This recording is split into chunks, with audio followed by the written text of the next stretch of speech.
بسم اللہ الرحمن الرحیم۔ گمنام ہیرو کے معزز ناظرین السلام علیکم۔ دوستو لائک ضرور کر دیا کریں، شکریہ۔ آئیے چلتے ہیں کہانی کی طرف۔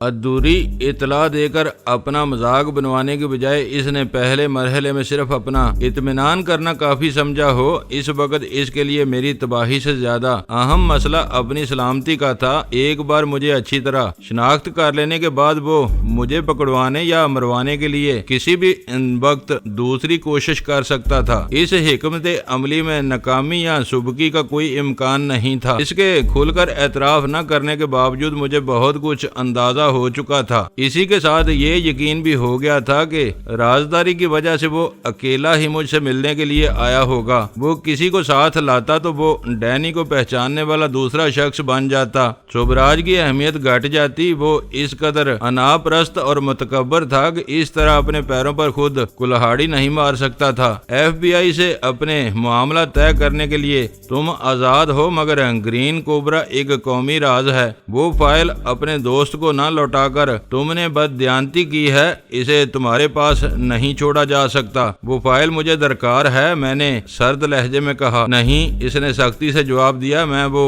فائل کسی کو نہیں دوں گا۔ میرا مطالبہ سنتے ہی اس کی پیشانی کی رگیں تن گئی تھی۔ اگر میں کہوں کہ فائل لوٹانے کا وعدہ کیے بغیر تم یہاں سے نہیں جا سکو گے تو تمہارا فیصلہ کیا ہوگا؟ مجھے معلوم ہے کہ تم ایسی نامناسب بات نہیں کہو گے۔ اس نے پلکیں جھپکائے بغیر اپنی آنکھیں میرے چہرے پر گاڑ دیں۔ تمہارا اندازہ غلط ہے، گرین کوبرا مجھے واپس چاہیے۔ تلخی پیدا نہ کرو ڈینی، یہ ناممکن ہے۔ میں اپنے آخری سہارے سے محروم نہیں ہو سکتا۔ تم اپنی مرضی سے یہاں آئے ہو اور میری اجازت کے بغیر واپس نہیں جا سکو گے۔ اس کے لہجے کی سختی محسوس کر کے میں نے کھلی دھمکی دی۔ یہ تمہاری خام خیالی ہے، میں دیکھوں گا کہ کون مجھے روکتا ہے۔ اس نے اپنی کرسی پر پہلو بدل کر کہا۔ معلوم ہوتا ہے کہ آس پاس تمہارے آدمی پھیلے ہوئے ہیں، میرے ساتھ چڑیا کا بچہ بھی نہیں ہے۔ اس نے اپنی گردن جھٹک کر جواب دیا۔ میں اکیلا یہاں آیا ہوں اور اکیلا ہی واپس جاؤں گا۔ میرے اندازے کی تصدیق ہو گئی۔ اس انا پرست نے میری شناخت کے مرحلے میں کسی کو اپنے ساتھ شامل کرنے کی غلطی نہیں کی تھی۔ یہاں تماشا بن جائے گا، میں 2 منٹ میں تمہارا سارا برم خاک میں ملا دوں گا۔ میں نے بہت ہلکی سی گراہٹ کے ساتھ کہا، دیکھتا ہوں کہ تم یہاں سے کیسے جاتے ہو۔ کرسی چھوڑنے کی کوشش نہ کرو، اس نے جلدی سے اپنے دونوں ہاتھ اٹھا کر کہا۔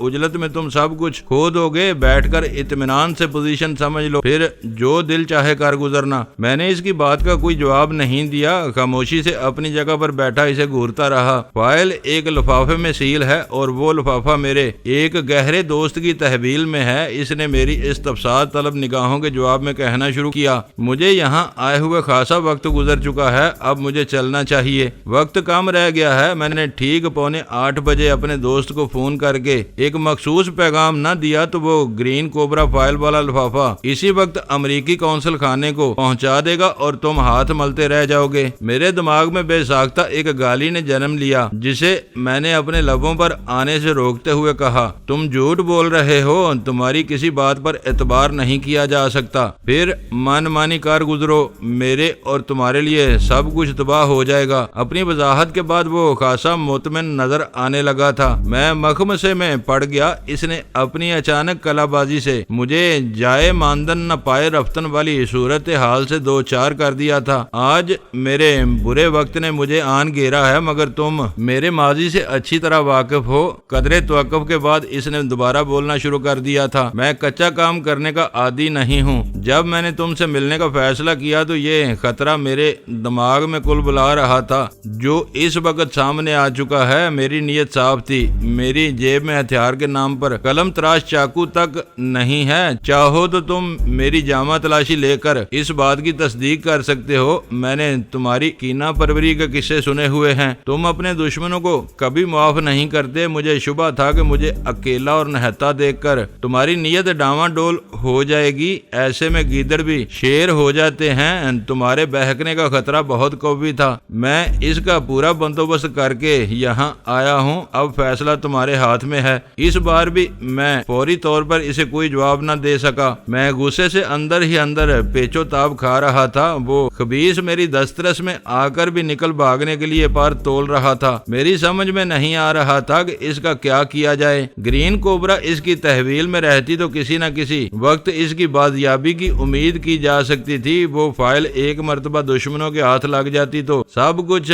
زیر و زبر ہو سکتا تھا۔ جلدی فیصلہ کرو۔ شوبراج نے اپنی ریسٹ واچ پر نظر ڈالتے ہوئے مجھے لقمہ دیا۔ میرے دیے ہوئے وقت میں صرف 6 منٹ باقی رہ گئے ہیں۔ سیٹلائٹ فون گاڑی میں پڑا ہوا ہے۔ مجھے وہاں تک پہنچنے کے لیے بھی وقت درکار ہے۔ 7:45 بجتے ہی وہ اپنے ٹھکانے سے نکل کھڑا ہوگا۔ میرا فون بھی اسے نہیں روک سکے گا کیونکہ وہ موبائل فون رکھنا پسند نہیں کرتا۔ اس کے گھر کا فون گھر ہی میں رہ جائے گا۔ وہ مجھے اعصاب زدہ کیے دے رہا تھا۔ میں نے اضطراری طور پر بایاں بازو جھٹک کر اپنی ریسٹ واچ دیکھی۔ 7:45 بجنے میں 6 منٹ سے بھی کم وقت رہ گیا تھا۔ جاؤ، میں نے اسے خون خوار نظروں سے گھورتے ہوئے دانت پیس کر کہا، بہت جلد تم سے دوبارہ ملاقات ہوگی۔ وہ میری پوری بات سننے کے لیے نہیں رکا۔ اس نے اپنے دونوں ہاتھوں سے میرا داہنا ہاتھ دبایا اور تیزی سے زینوں کی طرف ہو لیا۔ فریش لائم کے دونوں گلاس آدھے سے زیادہ بھرے ہوئے تھے۔ جو ہی وہ زینوں پر میری نگاہوں سے اوجھل ہوا، میں نے بھی اپنی جگہ چھوڑ دی۔ وہاں بیٹھے ہوئے کچھ لوگوں نے اپنی محویت سے چونک کر میری طرف دیکھا، مگر میں کسی کی پرواہ کیے بغیر لمبے لمبے ڈگ بھرتا زینے کی طرف چل دیا۔ اس وقت میں شوبراج کی گردن ناپنے کا کوئی موہوم ترین موقع بھی ضائع نہیں کرنا چاہتا تھا۔ وہ جس طرح مجھے چوٹ دے کر نکلا تھا، اس کی بنا پر میرے دل میں اس کے لیے بغض اور نفرت کے جذبات جنم لے چکے تھے۔ میں بہت تیزی کے ساتھ سیڑھیاں طے کرتا ہوا نیچے پہنچا تو شوبراج کا دور دور تک پتہ نہیں تھا۔ وہ کسی چلاوے کی طرح غائب ہو چکا تھا۔ اس وقت میری ساری توقعات سلطان شاہ سے وابستہ تھیں۔ میرا رواں رواں اس کی بڑی کامیابی کے لیے دعا گو تھا۔ ہم دونوں وہاں پہنچے تو پارک ٹاور کے قرب و جوار میں پارکنگ کا بہت رش تھا۔ دور دور تک گاڑیوں کی قطاریں لگی ہوئی تھی۔ ایسا معلوم ہو رہا تھا جیسے اس علاقے کے سارے مکین اس مختصر سے ٹکڑے میں سمٹ آئے ہوں۔ ہمیں بہت مشکل سے اپنی گاڑی پارک کرنے کی جگہ ملی تھی۔ ضروری نہیں تھا کہ شوبراج کی کار اس کے قریب موجود ہو۔ شوبراج کی روانگی کے بعد اگر سلطان شاہ کو اپنی گاڑی تک پہنچنے میں تاخیر ہو جاتی تو اس دوران میں شوبراج نہ جانے کس طرف نکل جاتا۔ پارکنگ کے مسائل کی وجہ سے تعاقب کا موقع ضائع ہو سکتا تھا۔ شوبراج کی تلاش میں بھٹک کر اپنا وقت ضائع کرنے کے بجائے میں عمارت سے نکل کر سیدھا اس طرف ہو لیا جہاں ہماری سفید کرولا پارک کی گئی تھی۔ مجھے دور ہی سے یہ دیکھ کر خوشی ہوئی کہ ہماری گاڑی کا کہیں پتہ نہیں تھا۔ اس کی جگہ سرخ رنگ کی BMW کھڑی ہوئی تھی۔ شکست کی تلخی میں وہ ایک حوصلہ افزا علامت تھی۔ میں تیزی سے اسی طرف بڑھتا چلا گیا۔ میں نے وہاں ٹہلتے ہوئے پرائیویٹ سیکیورٹی گارڈ سے سفید کرولا کے بارے میں استفسار کیا تو بیچارہ پریشان نظر آنے لگا۔ اسے شبہ ہوا تھا کہ میری گاڑی وہاں سے چرا لی گئی تھی۔ میرے اطمینان دلانے پر اس نے بتایا کہ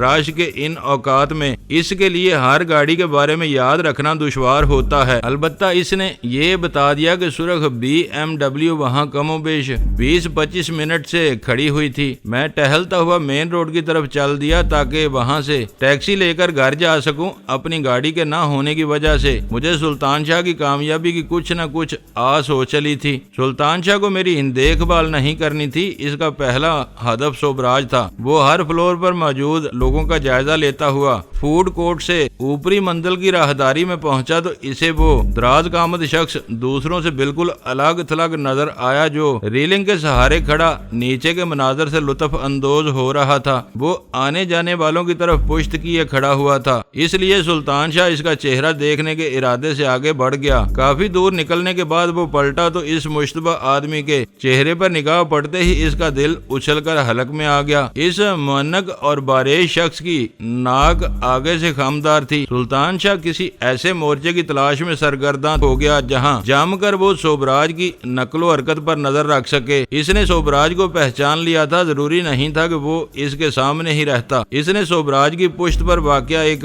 دکان میں چمڑے کی بیلٹیں دیکھنا شروع کر دی۔ دکان میں زیادہ دیر تک اپنی موجودگی کا جواز پیدا کرنے کے لیے اس نے غیر ضروری طور پر چند بیلٹیں پسند کر کے الگ رکھوا لی۔ اس دوران میں وہ بار بار وقت کا جائزہ لیتا رہا۔ اب 7 بج گئے اور اس کے شکار نے اپنی جگہ سے جنبش نہیں کی تو سلطان شاہ کو تشویش ہونے لگی۔ اس نے بڑھ کر ریلنگ سے نیچے نظریں دوڑائیں تو میرا بھی کہیں پتہ نہیں تھا۔ میرا نظر نہ آنا اس کے لیے زیادہ اہم نہیں تھا، کیونکہ اوپر کے کسی بھی فلور سے ایک وقت میں پورے فوڈ کورٹ کا جائزہ لینا ممکن نہیں تھا۔ اس نے سوچا کہ میں شاید کسی ایسی میز پر بیٹھا ہوا تھا جو اس کی نظروں سے اوجھل تھی۔ یکایک سوبراج نے اپنی جگہ چھوڑ دی۔ سلطان شاہ نے عجلت میں رقم ادا کر کے اپنی خریدی ہوئی بیلٹوں کا تھیلا اٹھایا اور آگے چل پڑا۔ سوبراج نے ریلنگ کے سہارے کشادہ راہداری کا پورا چکر لگایا۔ اس دوران میں اس کی نظریں بار بار نچلے فلور کا جائزہ لے رہی تھیں۔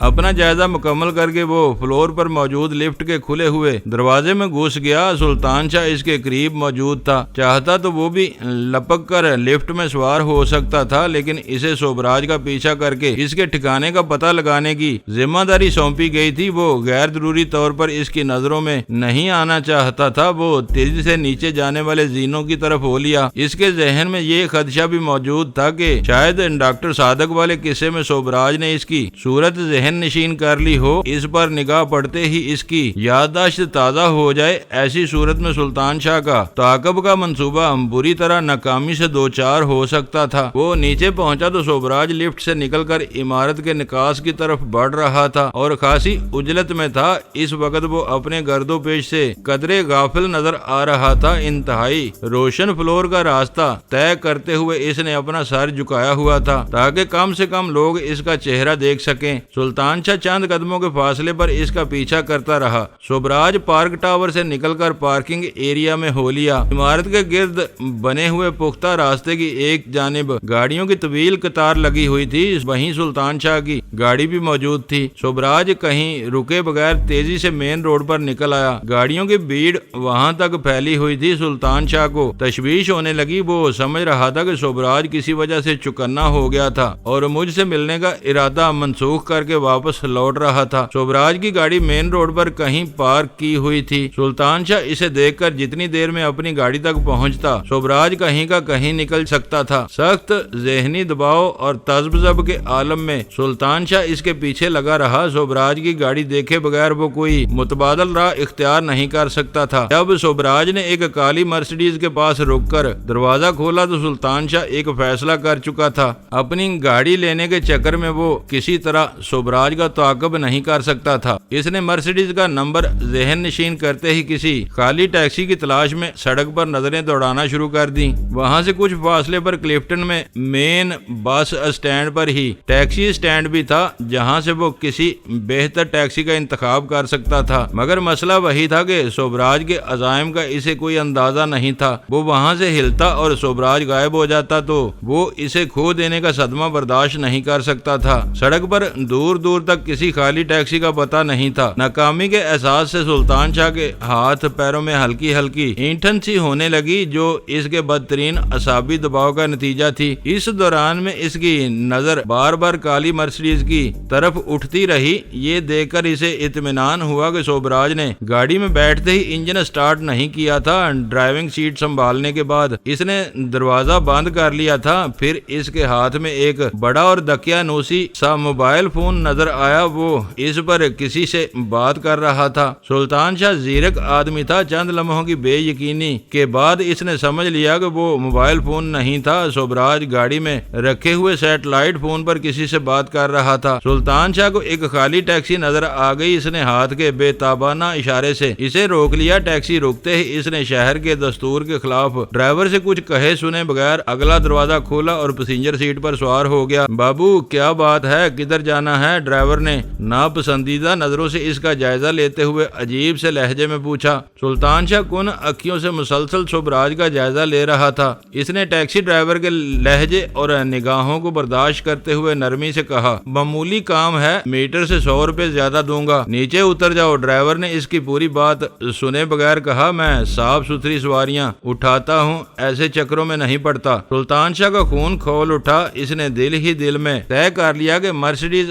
حرکت میں آ گئی تو وہ اپنا پستول دکھا کر ٹیکسی ڈرائیور کو نیچے اتار دے گا اور خود اس کی ٹیکسی لے کر سوبراج کے تعاقب میں روانہ ہو جائے گا۔ آگے جو کچھ ہوگا اسے بعد میں بھگت لیا جائے گا۔ اس سے پہلے کہ وہ اپنے ارادے کو عملی جامہ پہناتا، شبراج اپنی گاڑی سے اترتا ہوا نظر آیا۔ فون پر اس کی گفتگو بہت مختصر ثابت ہوئی تھی۔ گاڑی بند کر کے وہ تیزی سے پارک ٹاور کی طرف واپس جا رہا تھا۔ سلطان شاہ نے کینہ توز نظروں سے ٹیکسی ڈرائیور کی طرف دیکھا اور اپنی سمت کا دروازہ کھول کر نیچے اتر گیا۔ ڈرائیور نے اسے برا بھلا کہا تھا، نہ گالی دی تھی، بس ایک مشتبہ ذمہ داری قبول کرنے سے انکار کیا تھا جس پر سلطان شاہ کا مشتعل ہونا غیر ضروری تھا، مگر وہ خود حالات کے دباؤ کا شکار تھا۔ اس نے ٹیکسی سے اتر کر اپنے غصے کے اظہار میں دروازہ اتنی زور سے بند کیا کہ پوری ٹیکسی ہل کر رہ گئی۔ سلطان شاہ وہاں رکنے کی بجائے واپس چل پڑا۔ اس کی سمجھ میں کچھ نہیں آ رہا تھا کہ شبراج کیا کرتا پھر رہا تھا، اس نے کسے فون کیا تھا اور مجھ سے مجوزہ ملاقات کا کیا بنا تھا۔ اس بار شبراج سیدھا فوڈ کورٹ میں پہنچا اور مشروبات والے کاؤنٹر پر جا پہنچا۔ سلطان شاہ نے چند لمحوں بعد مجھے اس کے قریب پہنچتے دیکھا تو اطمینان کا سانس لیا۔ شبراج کی مشتبہ سرگرمیوں کی وجہ سے وہ ملاقات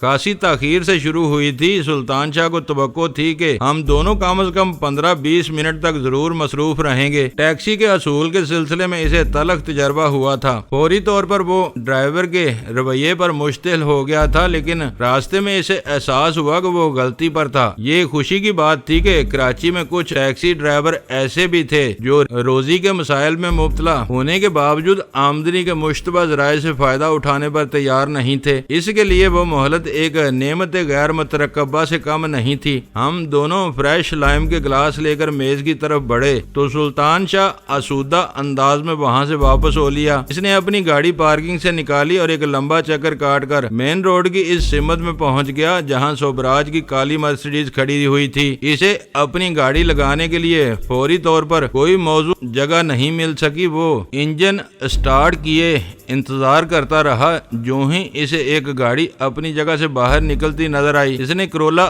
آگے بڑھا کر خالی جگہ میں پارک کر دی۔ وہ شبراج کو میرے ساتھ دیکھ چکا تھا، گاڑی بھی اس کی نظروں میں آ گئی تھی۔ اسے اطمینان تھا کہ وہ اسے جل دے کر کہیں نہیں نکل سکے گا۔ اسے ہر حال میں اپنی گاڑی تک واپس آنا تھا۔ اپنی کار پارک کرنے کے بعد وہ بے پروایانہ انداز میں ٹہلتا ہوا کالی مرسیڈیز تک پہنچ گیا۔ رات گہری ہوتی جا رہی تھی، لیکن اس علاقے میں اسٹریٹ لائٹس اپنی پوری آب و تاب کے ساتھ روشن تھیں۔ سلطان شاہ کسی خاص زحمت کے بغیر مرسیڈیز کا اندرونی جائزہ لینے میں کامیاب ہو گیا۔ شبراج کی گاڑی کی تمام نشستیں خالی تھیں، لیکن پیسنجر سیٹ کے پائیدان میں ایک چوکور چرمی بریف کیس نظر آ رہا تھا جو سلطان شاہ نے سیٹلائٹ فون کے طور پر پہچان لیا۔ بے اختیار اس کا دل چاہا کہ مرسیڈیز کی کھڑکی کا کوئی شیشہ توڑ کر شبراج کا سیٹلائٹ فون نکال لے جو اس کے رابطوں کا اہم ترین ذریعہ تھا، مگر چند ثانیوں تک غور کرنے کے بعد اس نے اپنا وہ منصوبہ ترک کر دیا۔ سب سے پہلی بات یہ تھی کہ گاڑی پر نظر پڑتے ہی شبراج ضرورت سے زیادہ چوکنا ہو جاتا۔ اسے یہ احساس ہو جاتا کہ اس کی گاڑی کسی کی نگاہوں میں آ چکی ہے تو وہ سب سے پہلے اپنے تعاقب کے امکانات پر غور کرتا۔ شہر کے اس ساحلی علاقے میں ایسی ویران سڑکوں کی کمی نہیں تھی جہاں تیز رفتاری کے ساتھ میلوں کی مسافت طے کی جا سکتی ہے۔ اپنے اصل راستے پر جانے سے پہلے وہ ایسے کسی راستے پر نکل جاتا تو سلطان شاہ کے لیے خود کو چھپائے رکھنا ناممکن ہو جاتا۔ دوسری اہم بات یہ تھی کہ جہاں شبراج اپنے سیٹلائٹ فون کو مجرمانہ رابطوں کے لیے استعمال کرتا تھا، وہیں مجھ سے بھی اسی فون پر بات چیت ہوتی رہتی تھی۔ شبراج سیٹلائٹ فون سے محروم ہو جاتا تو مجھ سے اس کا رابطہ یکسر ختم ہو جاتا۔ ایک نتیجے پر پہنچنے کے بعد وہ واپس پارک ٹاور کی طرف چل پڑا۔ اس نے وہی راستہ اختیار کیا تھا جس پر چل کر شبراج دوبارہ عمارت میں داخل ہوا تھا۔ ہمارے مذاکرات جاری تھے۔ ہم دونوں اپنی کوہنیاں میز پر ٹکائے ایک دوسرے کی طرف جھکے ہوئے نیچی آواز میں باتیں کرتے رہے۔ سلطان شاہ ہم دونوں کی نگاہوں سے دور رہ کر خاموشی سے ہمارا جائزہ لیتا رہا۔ آخرکار وہ سلسلہ ختم ہوا جو ہی شبراج میرا ہاتھ دبا کر واپسی کے لیے پلٹا۔ سلطان شاہ بھی وہاں سے روانہ ہو گیا۔ اسے حیرت ہوئی تھی کہ میں نے اپنے دشمن کو آسانی سے لوٹ جانے دیا۔ اس بار اس نے شبراج کا پیچھا کرنے کی ضرورت محسوس نہیں کی۔ اسے معلوم تھا کہ مجھ سے رخصت ہونے کے بعد وہ سیدھا اپنی گاڑی کی طرف جائے گا۔ سلطان شاہ اس اس کے آنے سے پہلے اپنی گاڑی تک پہنچ گیا اور نشست سنبھال کر انجن سٹارٹ کر لیا۔ اس مرتبہ سبراج بہت زیادہ عجلت میں اپنی گاڑی تک آیا اور اس میں سوار ہوتے ہی وہاں سے آگے روانہ ہو گیا۔ اس کے انداز سے ظاہر ہو رہا تھا کہ جیسے اسے کسی کے پیچھا کرنے کا خطرہ ہو۔ سبراج کی طاقتور مرسیڈیز کا پیچھا کرتے ہوئے سلطان شاہ زیادہ درمیانی فاصلہ رکھنے کا خطرہ مول نہیں لے سکتا تھا۔ اس کے پاس نئی جیسی اور جاندار انجن والی کرولا تھی،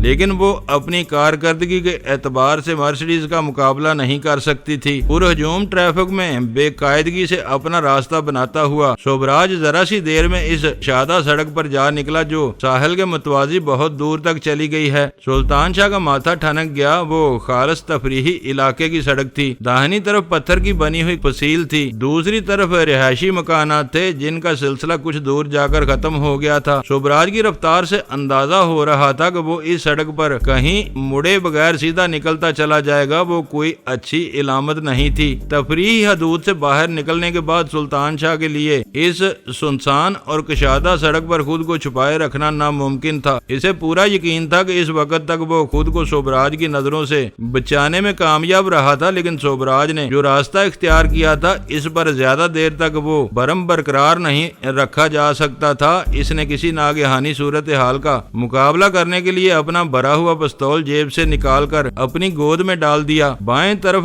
پھیلی ہوئی آبادی کا سلسلہ ختم ہونے کے بعد ویرانہ شروع ہو گیا۔ سڑک پر جلنے والے اسٹریٹ لیمپس کا سلسلہ ختم ہو چکا تھا۔ دونوں گاڑیاں اپنے ہیڈ لیمپس کی تیز روشنی میں تارگول کی سیاہ سڑک پر دوڑ رہی تھیں۔ سلطان شاہ کو اپنے عقب نما آئینے میں دور تک کسی گاڑی کا نام و نشان نظر نہیں آ رہا تھا۔ اچانک مرسیڈیز کی سرخ بریک لائٹس جل اٹھی۔ سلطان شاہ کا داہنا پیر ایکسیلیٹر سے ہٹ کر بریک پیڈل پر منتقل ہو گیا۔ چند لمحوں میں مرسیڈیز رک گئی۔ وہ سلطان شاہ کے لیے فیصلہ کن لمحہ تھا۔ وہ رکتا تو سبراج کو یقین ہو جاتا کہ اس کا پیچھا کیا جا رہا تھا، سیدھا نکلتا جاتا تو سبراج کو کھو دینے کا اندیشہ تھا۔ کرولا اور مرسیڈیز کا درمیانی فاصلہ تیزی سے کم ہو رہا تھا۔ اس کے پاس زیادہ سوچنے کے لیے وقت نہیں تھا۔ اس نے دوبارہ اپنی گاڑی کی رفتار بڑھا دی اور ایک زرناٹے کے ساتھ مرسیڈیز کے برابر سے ہوتا ہوا آگے نکل گیا۔ اس کے آگے نکلتے ہی مرسیڈیز نے واپسی کے لیے یو ٹرن لے لیا۔ سلطان شاہ کو یہی خدشہ تھا تو عقب کا اندازہ لگانے کی وہ مثالی ترکیب تھی۔ سبراج اس پر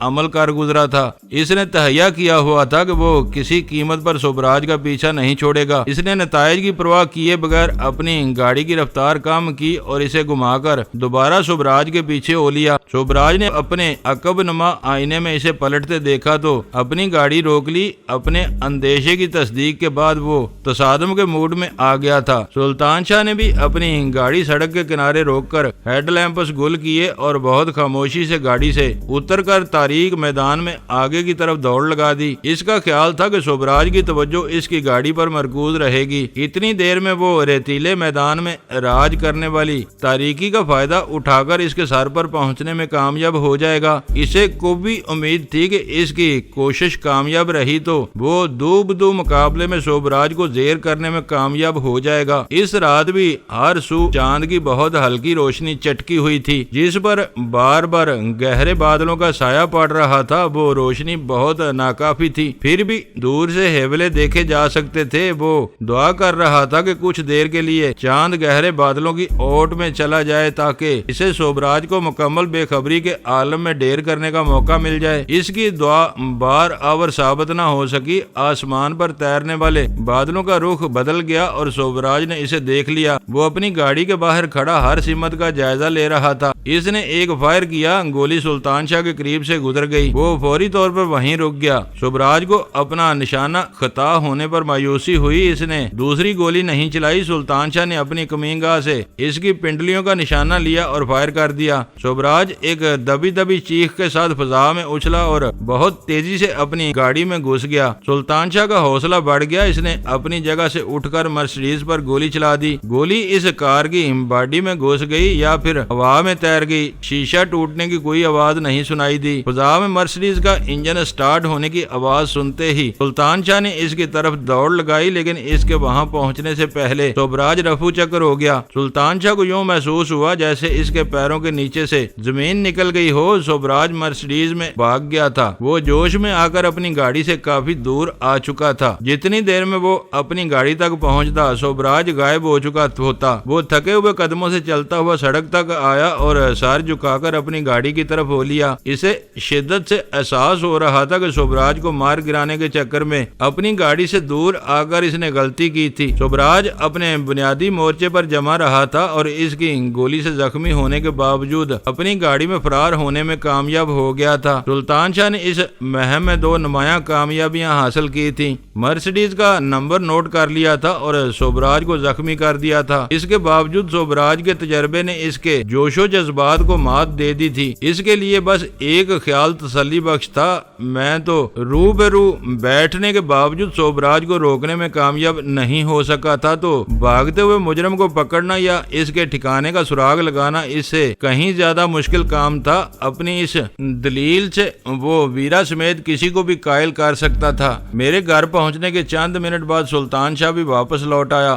میری طرح اس کا بھی چہرہ اترا ہوا تھا۔ ویرا نے نظر بھر کر اس کا جائزہ لیا اور خلاف معمول خاموش رہی۔ اس نے سلطان شاہ پر کوئی زہریلا فکرہ کسا نہ اس کا مضحکہ اڑانے کی کوشش کی۔ شاید میری طرح وہ تمہیں بھی جل دے کر نکل گیا، میں نے مسکراتے ہوئے گفتگو میں پہل کی۔ دوستو ویڈیو کو لائک ضرور کر دیا کریں۔ ISI پاک آرمی زندہ باد، پاکستان پائندہ باد۔ معزز ناظرین اپنا خیال رکھیے گا اور اپنے اس چینل کا بھی شکریہ۔